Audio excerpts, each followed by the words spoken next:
నమస్తే రమ్మగారు. నమస్తే జయ. దేవి ఖడ్గమాల.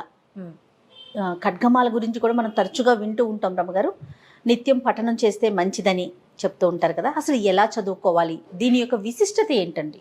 ఖడ్గమాల చాలా ప్రత్యేకమైంది, చాలా పవర్ఫుల్, చాలా విశేషమైంది. ఒకసారి చేస్తేనే అత్యద్భుతమైన ఫలితాన్ని ఇస్తుందని చెప్తారు. దాంతోపాటుగా ఇది కామ్యంగా చేసుకోవచ్చు, ఏదైనా ఒక ప్రత్యేక కోరికని పెట్టుకుని చేసుకోవచ్చు అని. అయితే ఖడ్గమాల అంటే మామూలుగా చూడు, ఖడ్గం అంటే ఏమిటి? కత్తి. చాకు కాదు, కత్తి. బాకు కూడా కాదు, చంద్రహాసం పొడుగాటిది ఖడ్గము అంటే. వరలో పెట్టుకుని తీసేది. అవును. ఖడ్గం ఒకటి ఉంది నీ దగ్గర, నువ్వు చీకట్లో ఎవ్వరూ తోడలేకుండా ఆ కత్తి పుచ్చుకుని వెళ్తుంటే నీకు ధైర్యంగా ఉంటుంది. అవును. అమ్మో ఎవరన్నా దొంగడ మన దగ్గర కత్తి ఉందిగా అనిపిస్తుంది. అదొక ధైర్యం. ఒక జంతువు ఎదురొస్తుంది, కత్తుంది. మనిషి ఎదురొస్తాడు, కత్తుంది. ఎవరు రారు, తోడు కత్తి, అంతే. ఖడ్గం ఉంటే అలా ఉంటుంది. ఖడ్గము అంటే సింగిల్, ఖడ్గమాల అంటే ఖడ్గాల దండ, కత్తుల దండ. కత్తుల దండ. ఆ కత్తుల దండ అండగా ఉన్నవాడి పరిస్థితి ఏమిటి? బ్రహ్మాండం కదా, సైన్యం ఉన్నట్టు. కత్తుల దండ ఉందంటే వాడి దగ్గర సైన్యం ఉంది. అట్లా పనిచేస్తుంది ఈ స్తోత్రం. మనం లలిత సహస్రనామాలు చదువుకుంటాం, అలాగే త్రిశతి చదివే కుటుంబాలు కూడా కొన్ని, కొంతమంది అలవాటుగా చదువుతారు. నాకు అలవాటు ఉంది, చెప్పే కదా. అవును. ఈ ఖడ్గమాలని ప్రత్యేక పరిస్థితుల్లోనే వాడమన్నట్టుగా చెప్తారు. కత్తి రోజు పదును పెట్టి రోజు ఏదో చెయ్యవు నువ్వు. అవును. ఎవరు చేస్తారు కత్తితోటి నిరంతరము పని? ఎవరైనా క్షత్రియుడు, రోజువారీ రాజోచిత విద్యలు నేర్చుకునేవాడు, ప్రాక్టీస్ ఉండాలి. కాబట్టి మనలాంటి సామాన్యులు ఏం చేయాలి? దాన్ని పైన పెట్టి చూసుకుంటూ ఉండాలి, అవసరమైనప్పుడు తీయాలి, అంతే. ఇది ఒక కామన్ రూల్గా పెట్టుకోండి. నిత్యము అనుసంధానం చేసుకుని రోజుకొక్కసారి చదువుకోవచ్చు. అలవాటుగా అమ్మవారి స్తోత్రాలు చదువుకునే వాళ్ళు ఖడ్గమాల కూడా చదువుకోవచ్చు. ఓకే. విశిష్టత ఏంటి చెప్తారు. ఇంతకీ ఈ ఖడ్గమాలలో ఏముందంటే, ఖడ్గమాలని సాక్షాత్తు శ్రీ విద్యగా చెప్తారు. అదే శ్రీచక్రం. శ్రీ విద్య అంటే అమ్మవారిని ఆరాధించే విద్య. సమయాచారం అంటే పూర్తిగా అమ్మని సాత్విక ధోరణిలో ఆరాధించే విధానంలో ఈ శ్రీచక్రాన్ని ఆరాధన చేస్తాం. ఈ శ్రీచక్రాలు రెండు రకాలుగా కనపడతాయి మనకి. ఒకటేమో ఇట్లా మేరు ప్రస్తారం, పైకి ఉన్నట్టు. అవునవును. ఆవరణలు ఉండి ఇట్లా పైకి కొసతేలు ఉండేది. ఇంకొకటి భూప్రస్తారం, ఇట్లా పిండితో కానీ కుంకుమతో కానీ రాగి రేకు మీద, బంగారు రేకు మీద లిఖించబడి ఉండేది. ఆవరణలన్నీ త్రికోణాలు, చతుష్కోణాలు, అన్ని కోణాలు, తర్వాత ఏమో దళాలు, ఇవన్నీ ఇలా నేల మీద లేదా ఏదైనా ఒక దీని మీద వేయబడి ఉండేది భూప్రస్తారం. ఈ రెండిట్లలో ఈ శ్రీచక్ర అర్చనే అమ్మని ఆరాధించే అసలైన విధానం అని చెప్తారు. దీనికి బోధ కావాలి, నేర్చుకోవాలి, ఉపదేశం కావాలి, గురు సహాయం కావాలి, చాలా ఉన్నాయి వ్యవహారాలు. అయితే ఇందులో ఈ శ్రీచక్రంలో 9 ఆవరణలు ఉంటాయని చెప్తారు. ఆవరణలు ఉన్నాయి అందులో. దేవి నవావరణ పూజ అని ఒక విశేషమైన విధానంలో అమ్మవారిని అర్చిస్తారు. ఈ ఒక్కొక్క ఆవరణ ఉంది కదా, ఈ 9టిని ఒక్కొక్క దానికి ఒక్కొక్క సేపు ఒక్కొక్క అర్చన. ఇది మనం కొన్ని చోట్ల దేవాలయాల్లో కనపడుతుంది. నవావరణ పూజ అని మన బెజవాడ దుర్గగుడిలో కానీ అమ్మవార్ల ఆలయాల్లో నవావరణ పూజా విధికి మనం డబ్బులు కట్టి పూజ చేసుకోవచ్చు. ఓకే. ఇళ్లలో చేయడానికి చాలా పెద్దది. మేము ఇదివరకటి కాలంలో ఎప్పుడో 15-18 సంవత్సరాల క్రితం, 15-16 ఏళ్ల క్రితం పుష్పగిరి పీఠంలో మా మరిది గారు ఉన్నప్పుడు మేము అక్కడికి బాగా వెళ్ళేవాళ్ళం. పౌర్ణములప్పుడు చేసేవారు. ఎంత బాగుంటుందో నవావరణ పూజ, మహాద్భుతంగా ఉంటుంది. కుంకుమార్చన చేస్తారు. అయితే ఈ అర్చన మహా బాగుంటుంది. 9 ఆవరణలకి పూజ. ప్రతి ఆవరణ అవ్వగానే నైవేద్యము, హారతి, తర్వాత మళ్ళీ రెండో ఆవరణలోకి వెళ్తాము. చాలా విశేషంగా అద్భుతంగా కనిపిస్తుంది. ఏదైనా అవకాశం లభిస్తే తప్పకుండా తీసుకోండి. ఈ 9 ఆవరణల్లోనూ ఉన్న పూజలో ఆవరణల్లోనూ ప్రత్యేక శక్తులు కొలువై ఉంటాయి. ప్రతి ఆవరణలోనూ అమ్మవారి యొక్క సైనిక శక్తి అనుకో, ఆవిడతో పాటు ఉండేవి. ఓకే. ఈ శక్తులన్నీ ఇట్లా చుట్టూతా ఉంటాయి. ఇవి మనకి ఖడ్గమాల ఏంటంటే ఆ శక్తులన్నిటినీ మనం ఒకే చోట వారి పేరు తలిచి పిలుచుకునేందుకు అవకాశం ఉంది. నవావరణ చేస్తే ఎలాంటి ఫలితం లభిస్తుందో ఖడ్గమాల చదివితే అలాంటి ఫలితం లభిస్తుంది. అద్భుతం కదా. అయితే ఇప్పుడు దాంట్లో మన మామూలుగా మనం ఒక స్తోత్రం ఏదైనా చదువుకున్నాం అనుకో, విష్ణు సహస్రనామం చదువుతామా, అందులో ఫలశ్రుతి ఉంటుంది, ఉత్తర పీఠిక. ఉమ్, ఉమ్. ఈ స్తోత్రం చదివిన వాళ్ళకి పిల్లలకి రోగాలతో ముచ్చితే రోగాత్ బద్ధో ముచేత బంధనాత్ అని చెప్తారు.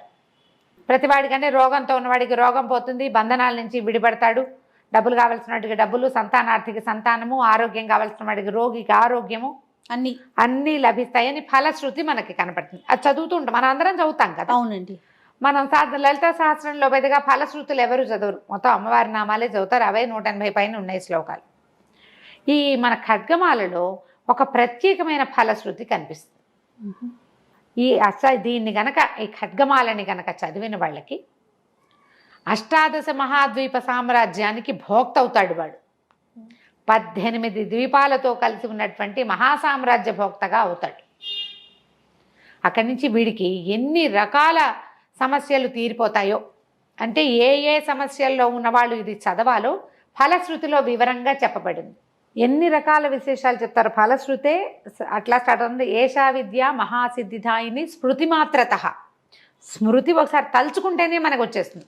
బా, అగ్నివాతము, మహాక్షోభము, అన్ని రకాల సమస్యల్లో లుంఠనము, అంటే మనం ఎవరైనా మనని విద్య చేశారు, మనం మొత్తం నష్టపోయాం, తస్కర భయం, దొంగల భయం, వాటన్నిటి అపస్మారము, జ్వరము, వ్యాధి, వీటన్నిట్లలో అక్కడి నుంచి మిత్రభేదము, గ్రహభయము, స్నేహితులతో ఇబ్బందులు వచ్చినప్పుడు, వ్యాపారాల్లో స్నేహితులు డబ్బులు కొట్టేస్తారు, అవునవును, అలాంటప్పుడు గ్రహ భయము, మనకి గ్రహ స్థితులు బాగుండలేదు. వ్యసనేషు ఆభిచారికేషు అంటారు. వ్యసనాలు, ఏదైనా వ్యసనాల వల్ల ఇంట్లో వాళ్ళ వల్ల ఇబ్బంది వస్తాయి, బ్యాడ్ హ్యాబిట్స్, అవి వదలటం లేదు. వ్యసనాల వల్ల వచ్చినటువంటి రకరకాల సమస్యలు అవన్నీ తీరిపోతాయి. అభిచారకం, ఎవరైనా మన మీద బ్లాక్ మ్యాజిక్ చేశారనుకుంటాం. ఇవాళ రేపు చాలా మంది అడుగుతూ ఉంటారు, మాకు వాళ్ళు ఎవరో చిల్లంగి పెట్టారండి, అదేదో పెట్టారండి, ఇదేదో ఈ రోజుల్లో ఎక్కడుంటాయమ్మా అంటాను నేను.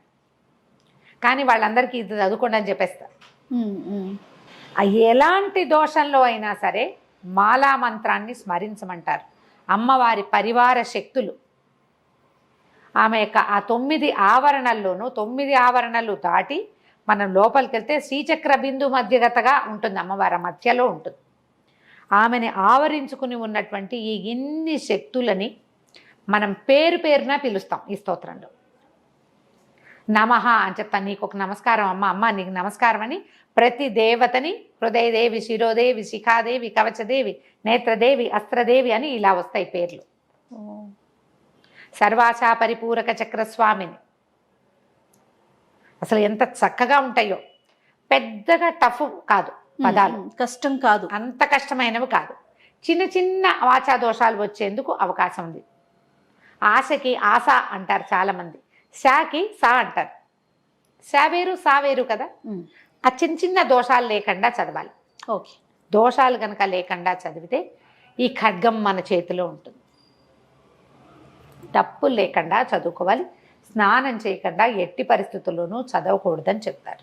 ఇన్ని శక్తులని మనం పిలిచేటప్పుడు మనం పవిత్రంగా ఉండాలి.